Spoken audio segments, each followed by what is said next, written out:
Olá, alunos, sejam bem-vindos a mais uma aula aqui do canal. Essa é a nossa terceira aula sobre choque circulatório e creio que seja a última.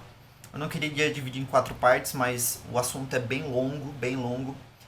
Nas aulas passadas eu dei a introdução ao choque circulatório e na segunda parte eu falei sobre o choque cardiogênico especificamente, né? A primeira parte eu estava basicamente explicando para vocês sobre os mecanismos de compensação do choque e porque eles não são tão maravilhosos como parece, porque eles acabam piorando, agravando o quadro do paciente. Eu recomendo que, se você não tenha visto os 2 primeiros vídeos, que você veja eles, vai ter um cardzinho ali para você conferir e na descrição do vídeo eu também vou deixar o link para as 2 primeiras partes, ok? Então a gente continua falando aqui sobre choque. Agora a gente entrou na parte de choque hipovolêmico. Relembrando vocês que o choque nada mais é do que o agravamento do quadro de certas doenças, gerando uma hipotensão no paciente e uma hipoperfusão. Dependendo da causa, essa hipotensão, hipoperfusão, ela vai receber um nome diferente, né? Esse quadro vai receber um nome diferente. Se a hipotensão, hipoperfusão, ela foi de origem cardíaca, porque o coração parou de funcionar, ele parou de ter força de contração muscular, porque teve uma área infartada muito grande no ventrículo, por exemplo. Então a gente fala que este choque circulatório é um choque cardiogênico, porque ele foi originado no coração, por falha no coração. Se nós tivermos um choque por perda hemorrágica, um choque por perda de volume sanguíneo, nós dizemos que o choque é um choque hipovolêmico. Em alguns livros, né, alguns autores chamam também de choque hemorrágico. Mas o nosso livro de base que estamos utilizando para esta aula, que no caso é o PORT, ele chama de choque hipovolêmico.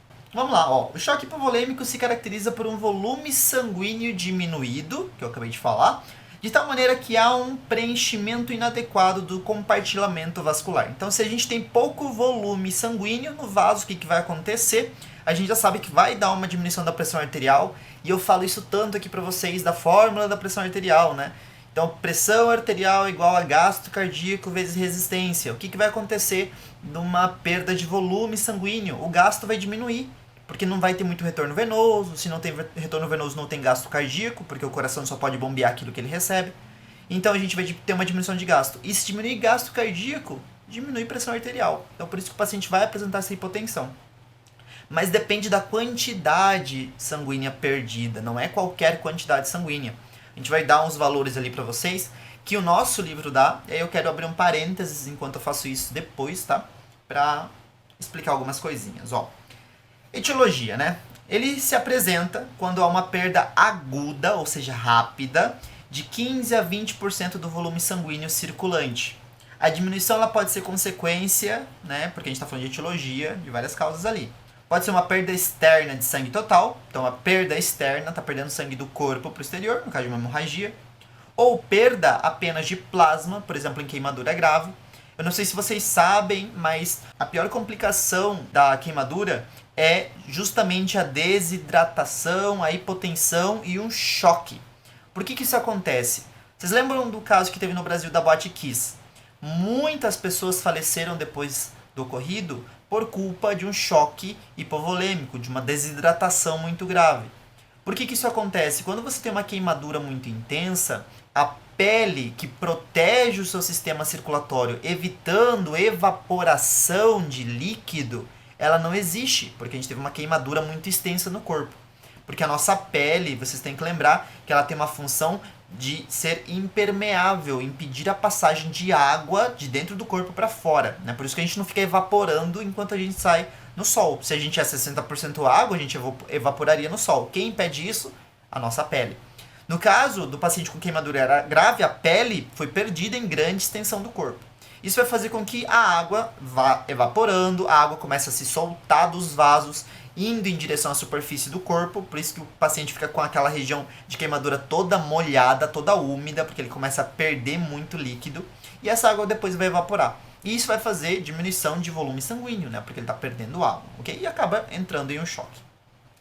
Perda de líquido extracelular, por exemplo, desidratação grave ou perda gastrointestinal de líquido por vômito e diarreia. Pode ser um paciente que está com uma produção de urina muito alta, por exemplo, um paciente diabético. Pode ser um paciente com uso indevido de diuréticos. Existem pacientes que, num desespero para tentar emagrecer, usam diuréticos e isso acaba causando uma desidratação muito grave.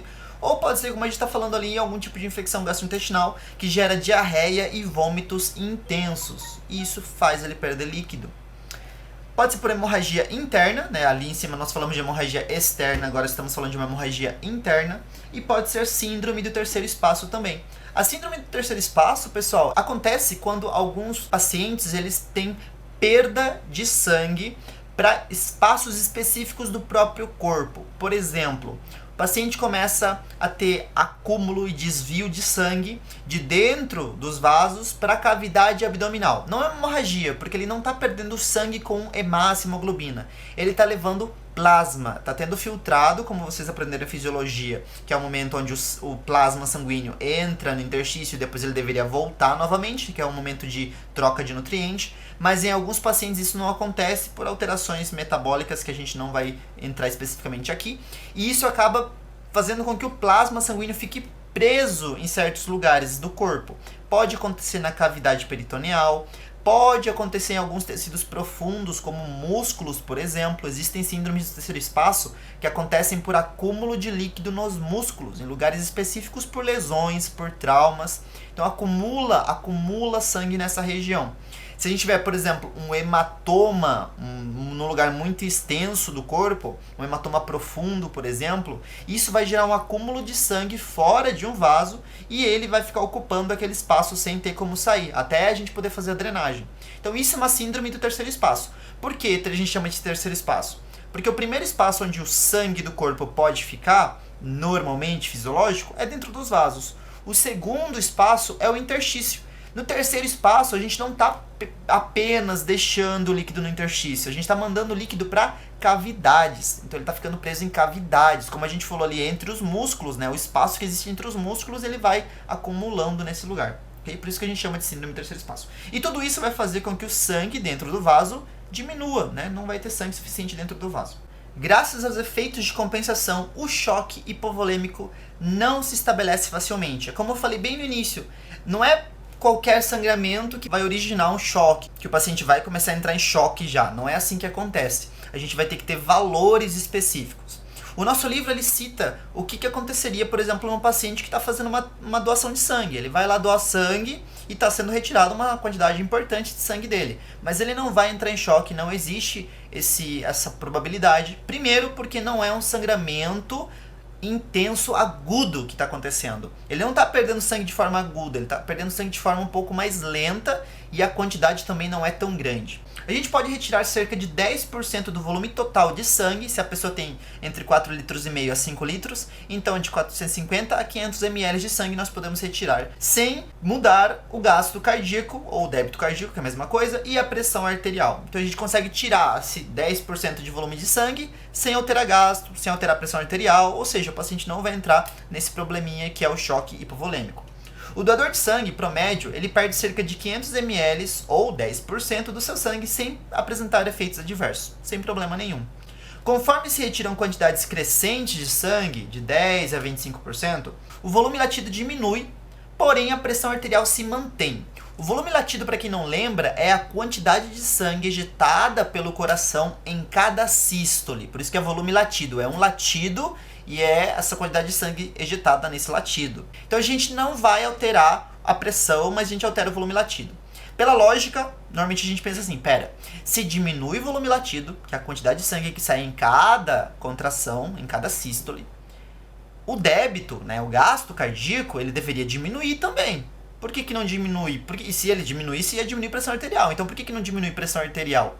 Pelo seguinte, pessoal, quando começa a diminuir o volume latido, o sistema de compensação, chamado sistema simpático, ele já se ativa. Esse sistema simpático se ativando, ele aumenta a frequência cardíaca.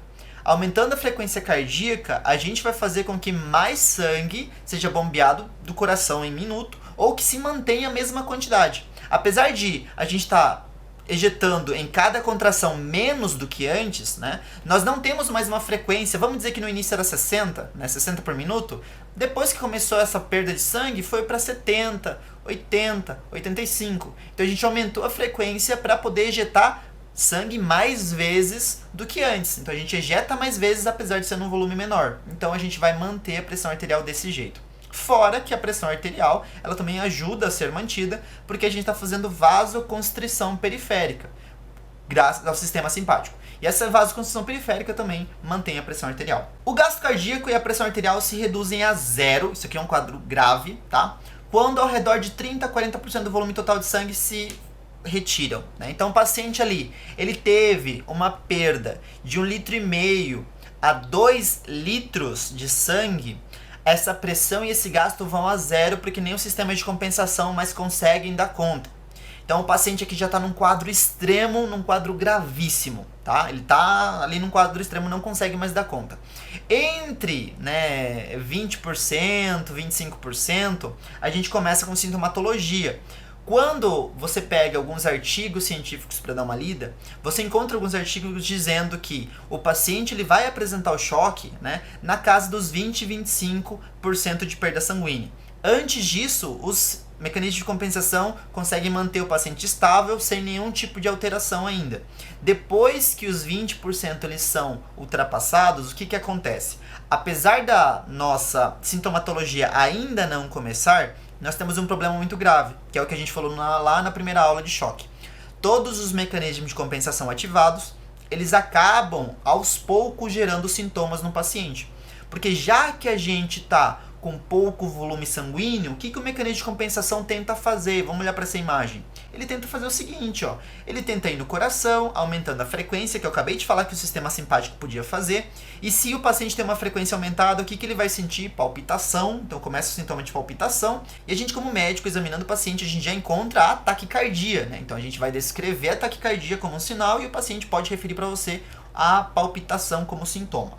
Nos vasos sanguíneos, o que vai acontecer? Vasoconstrição, nós já falamos isso, né? Essa vasoconstrição acontece muito intensamente na pele, então o paciente vai apresentar palidez cutâneo, mucosa, porque a gente vai ter uma vasoconstrição intensa na região da pele. Além disso, o paciente ele também vai ter algumas funções hipotalâmicas importantes. Lá no hipotálamo, quando tem uma diminuição de volume, principalmente líquido extracelular, tá no sangue, o hipotálamo detecta isso e ele começa a ativar o centro da sede. O centro da sede localizado no hipotálamo vai fazer a pessoa ter essa vontade de tomar água, porque tomando água, ela vai absorver água no intestino dela e essa água vai ser transferida para o sangue para aumentar o volume de novo. Então, mecanismo de compensação. Então, o paciente começa a apresentar sede, tá? Mais um sintoma. Além disso, né, a hipófise posterior, também chamada de neurohipófise, ela vai começar a produzir ADH, que é o hormônio antidiurético. Que na aula anterior nós falamos que o ADH ele tinha funções. Ele tinha função em evitar a produção de urina, ou seja, ele absorve água e sódio, ele retém água e sódio no corpo, tudo isso para aumentar o volume. E outra função é que ele consegue fazer vasoconstrição também, porque além de ser chamado de ADH, que é o hormônio antidiurético, ele também é chamado de vasopressina, porque ele faz vasopressão, vasoconstrição. Então ele vai lá para o rim, né, retendo esse sódio e água, diminuindo o débito urinário. Então a produção de urina também diminui. Então além disso tudo, para tentar compensar, o rim começa a diminuir a sua produção de urina. Além disso, né, começa a ser ativado o mecanismo renina-angiotensina-aldosterona, que nós sabemos muito bem que esse mecanismo ele consegue fazer vasoconstrição e retenção de sódio e água no organismo. Então a aldosterona vai ser liberada. O fígado ele começa a ter uma liberação de sangue. Vocês já ouviram falar bastante que as veias são armazenamento de sangue no corpo, elas armazenam sangue, funciona como depósito, né? O fígado também funciona, o pulmão também funciona, isso aí tudo a gente aprende lá em fisiologia e anatomia. Aqui, o fígado, ele começa a ter uma vasoconstrição ali dos vasos hepáticos. E essa vasoconstrição acaba mandando o sangue que está preso, armazenado ali no fígado para a circulação, para tentar vencer essa diminuição de volume sanguíneo. Tá? Então a gente pega sangue do fígado e joga para fora. O probleminha disso é o que, pessoal? É que como a gente está diminuindo o fluxo hepático também, a gente está retirando o sangue mais rapidamente dali, o fígado ele tende a entrar em metabolismo anaeróbico mais fácil do que ele entraria em outros tipos de choque. Então ele tende a entrar em mecanismo anaeróbico mais rápido aqui, certo? E o probleminha disso é que quando a gente entra em metabolismo anaeróbico, eu falei mecanismo anaeróbico, quando a gente entra em metabolismo anaeróbico, o corpo começa a entrar numa acidose metabólica lentamente. Então ele entra numa acidose por produção de ácidos. Tudo isso já foi explicado nas aulas anteriores, tá? Não vou ficar detalhando aqui, senão vou ficar repetitivo. Então tudo isso já foi explicado. Manifestação clínica, então, do paciente, a gente vai ver muita coisa do que eu falei já tá aqui. Primeiro sintoma que ele vai sentir, a gente fala temprano, né? Como que eu falo isso em português? Meu Deus do céu, eu já tô esquecendo como que fala em português. O primeiro sintoma que vai aparecer, tá? Um dos primeiros sintomas. Sede. O paciente vai estar com desidratação, obviamente, porque ele perdeu líquido. A pele dele vai estar fria, pegajosa, porque a gente tem uma vasoconstrição na região da pele e isso diminui a circulação sanguínea ali. O paciente vai estar inquieto, agitado, apreensivo, tudo isso culpa do sistema simpático sendo ativado no corpo dele. O paciente vai ter hipotensão, porque nós estamos falando de um choque. Taquicardia, já falei para vocês também por quê. Mudanças no estado mental, porque aos poucos o fluxo cerebral vai diminuindo. Então ele vai ter alteração ali no estado mental, tá? Então, aos poucos aqui a gente começa a ter alteraçõezinhas. No início não tem nenhuma, mas depois que o choque vai se estabelecendo, ele começa a ter uma diminuição do fluxo. O pulso dele, na hora da gente palpar e sentir o pulso, vai estar fraco, vai ter filiforme, aqueles pulsos bem leves, bem difíceis de serem palpados. O paciente vai ter taquipneia, essa taquipneia é aumento da frequência respiratória, hiperventilação também, então o paciente está com taquipneia, hiperventilação, tudo isso por quê? Porque ele está entrando num quadro de acidose metabólica. E vocês têm que lembrar lá de fisiologia respiratória. Quando, eu já falei isso aqui no canal, para quem não assistiu minhas aulas de ventilação pulmonar, então dá uma conferida, tá? Vai ter um cardzinho por aqui em algum lugar. Quando o paciente está numa acidose metabólica, ele tem muito ácido no organismo, no sangue principalmente. Esse ácido, né, um dos principais ali, desses ácidos no sangue, é o ácido carbônico, tá? H2CO3. O ácido carbônico, pessoal, ele pode ser eliminado do corpo através do sistema respiratório. Porque quando nós expiramos o ar, ou seja, jogamos para fora, nós perdemos dióxido de carbono e nós perdemos também água. Você sopra ali a telinha do seu celular, o que vai acontecer? Vai ficar úmida, eu sempre uso esse exemplo. Então vai ficar úmida, porque você perde água quando você expira. CO2 mais H2O, né? CO2 que a gente expira o gás e H2O que é a água. Se a gente associar os dois, a fórmula é H2CO3, que é a fórmula do ácido carbônico. Então, na expiração, a gente está perdendo o ácido em formato de gás e de água. Então, nosso pulmão hiperventila, que é aumentar a quantidade de ar que entra e sai, e ele também aumenta a frequência. Então, a frequência respiratória dele vai estar acima de 20 e a ventilação dele vai estar acima de 500 ml, que é a ventilação normal. Vai estar ali ventilando 1.000, 1.500, quanto for necessário em cada respiração. Pressão venosa central diminuída por diminuição do retorno venoso. Lógico, né? Se nós temos pouco sangue, não vai ter muito retorno venoso. Se não tem muito retorno venoso chegando até o átrio direito, não vai ter muito sangue indo para o ventrículo direito e não vai ter muito sangue indo para o pulmão. Ali é a pressão venosa central, tá? A pressão das veias do pulmão, ok? Então não vai ter uma pressão muito alta ali. Palidez cutânea e mucosa, já falei para vocês. Oligúria, que é a diminuição da produção de urina, vai estar ali na casa dos 20 ml por hora. Por quê? Porque nós estamos fazendo vasoconstrição, nós estamos diminuindo a passagem de sangue para o rim também para diminuir o filtrado, né?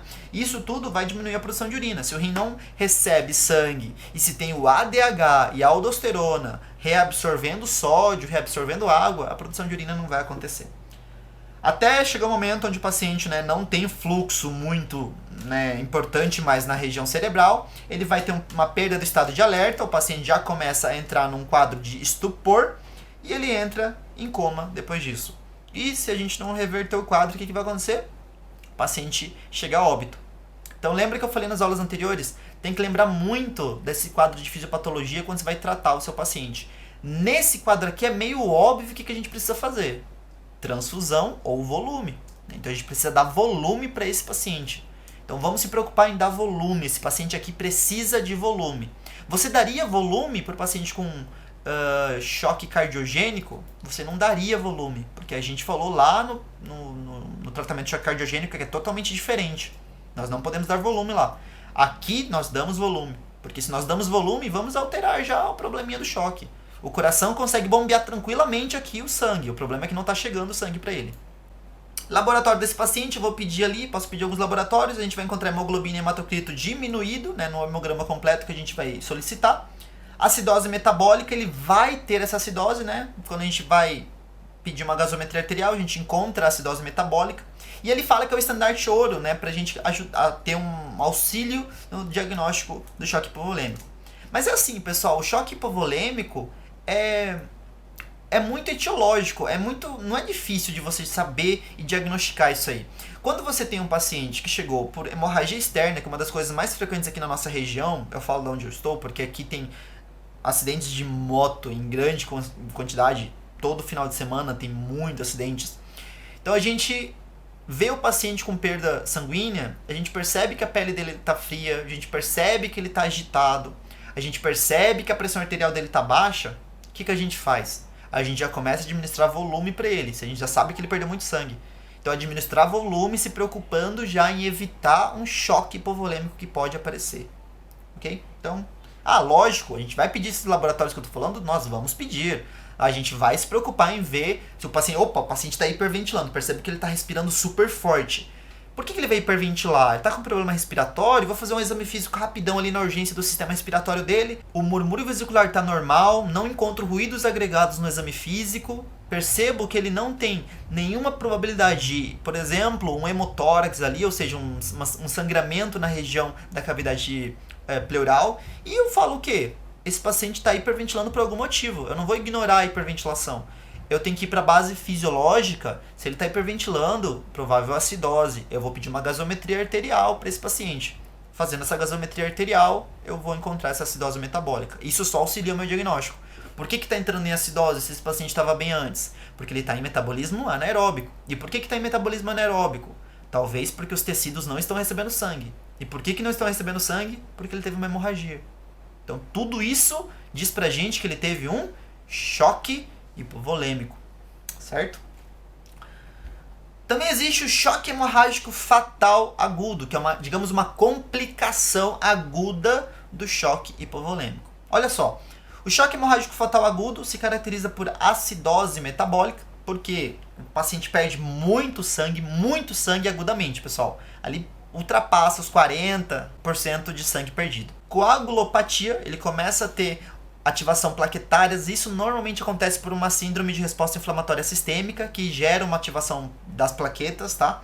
O paciente vai ter hipotermia por perda aguda de sangue. Lembrem que o sangue ele ajuda na temperatura corporal, ele ajuda a manter a temperatura corporal. Seguida de insuficiência circulatória, que é o nosso choque, né? Então o paciente vai ter esses quadros agudamente, e normalmente quando o paciente entra nesse choque hemorrágico fatal agudo, o nome já diz, né? Não tem o que fazer, ele falece muito antes da gente conseguir agir nesses casos.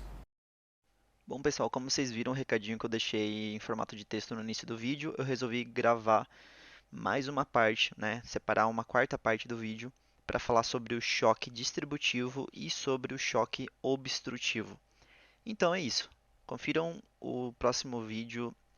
O link vai estar na descrição no momento que ele sair, tá? Por enquanto, provavelmente não saiu ainda. E na tela final. Deixem seus comentários, suas dúvidas aí na descrição do vídeo para eu poder sanar elas e tirar as dúvidas que vocês tiverem. E é isso. A gente se vê na próxima.